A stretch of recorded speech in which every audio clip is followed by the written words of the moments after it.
Things I wish I knew. Time management. As we continue this topic of time management, we talked about the 10 things for better time management. We called it SPADE, and I'm in the prioritize and assign section. The goal today is to find out how we can tackle the most important task first. Mark Twain said, if the first thing that you do is to wake up and eat a live frog, you'll have the satisfaction of knowing that it's probably the worst thing that's going to happen to you all day long. Your live frog is your biggest and most important task that you have to do in your to-do list. It is the number one task in the urgent, important square in the Eisenhower matrix. So how do we really prioritize to identify the number one task? The secret is actually doing fewer things and making sure that the things which we do are important and we can do them longer and better.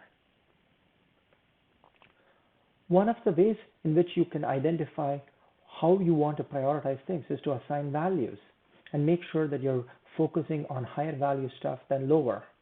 The other part is to assign consequences for those tasks. Do the tasks have higher consequences which lead you to your goals versus those with lower consequences? A technique I use is called knowing what I now know. This is a question you need to ask. Knowing what I know now, would I start to do this task or activity today? This applies to relationships, money, and time.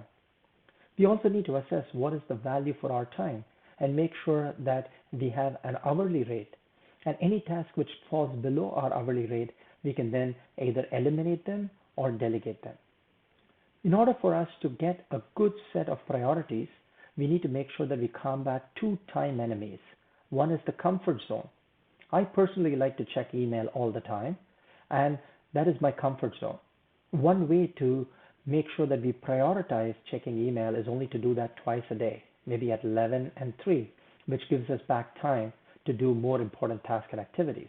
The second part is the path of least resistance. This is where we do tasks which we feel good about versus tasks which are difficult but goal-oriented. So it is very important for us to identify important and key tasks. So how do we go about doing that?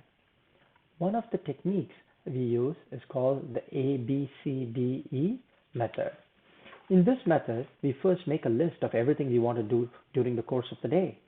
And the best time would be, of course, the night before. The A is a set of activities which have serious potential consequences. It's something you must do. If you don't do it well or quickly, you're going to be in trouble.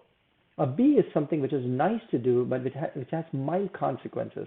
It's not as serious as A, but it's a task which needs to be done. Maybe it's a presentation. A B task needs to be done after you complete an A task.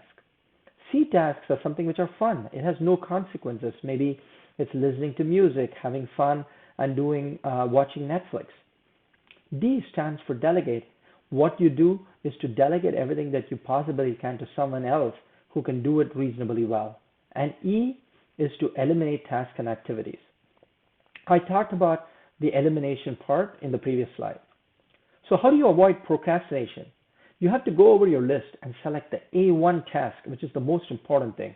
Your A1 is your frog, and it's the worst first, but it is the biggest and ugliest task which you need to be doing. Number one is to plan and organize your day in advance so only you work on the things which are really important. Number two, you set the priorities and focus on number one, the number one task to do.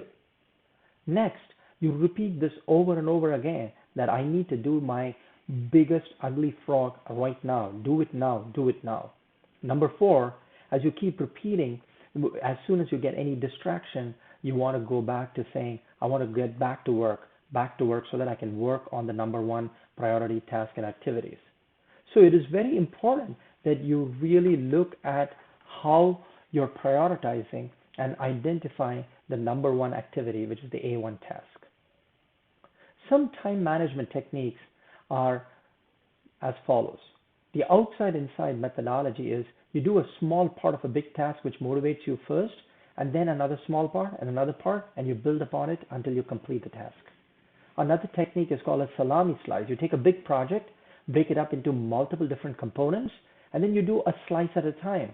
A slice could be 5 minutes or 2 to 3 hours, but as soon as you get it done, you're getting to complete this big and difficult task. The Swiss cheese method is start now. like the Nike ad, just do it, you start to punch holes one piece at a time. It's like putting one brick in a wall so that you can build a full wall together. The 20-80 rule is you start to work on top 20 of your activities that account for 80% of the value.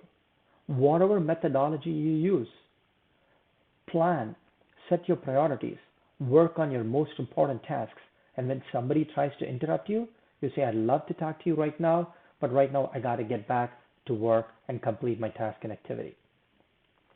I drew upon several books to create this presentation. Eat That Frog by Brian Tracy is a great book which helps you think through how do you identify the big ugly frog or the A1 priority activity. How to Stop Procrastinating is a simple guide to mastering difficult tasks by Steve Scott. It's a very good book for you to develop techniques which you can help you stop procrastinating. The Power of Habit from Charles Duhigg is a great book to start the habit of prioritization, but most importantly, working on that big ugly frog, which is your first and most important activity for you to do. Thank you.